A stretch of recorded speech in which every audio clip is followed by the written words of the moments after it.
Miami-Dade County's refusal to open early voting sites on college campuses. Critics say county officials are trying to suppress the vote among young people. But it appears that is about to change. CBS 4's Jim DeFede has been pressing officials for answers over the past several days. He joins us now. So, Jim, what's the very latest? Well, you know, Jim, after weeks of refusing to even consider adding early voting sites for this year's election, county officials today were moving quickly to secure sites at the FIU campus off Southwest 8th Street and the North Campus of Miami-Dade College.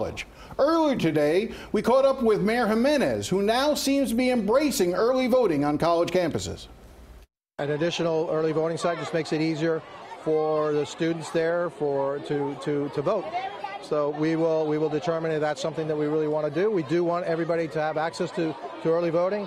We have a lot of early voting sites, and then we'll make that determination about the number and then the accessibility to that early voting site. We still have a little bit of time before we make that final decision.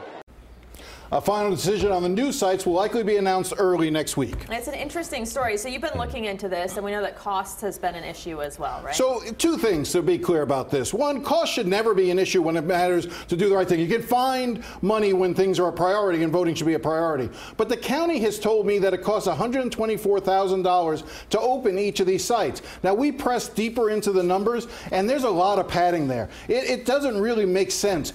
For instance, let me just give you one quick example. 78% of the cost is for staffing. They budget each worker working 98 hours a week.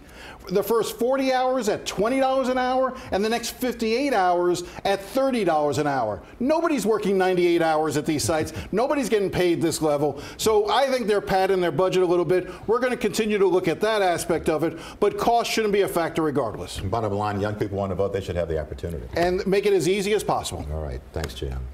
All right, and look for much more on Facing South Florida with Jim DeFede. That's Sunday morning at 8:30, only here on CBS 4.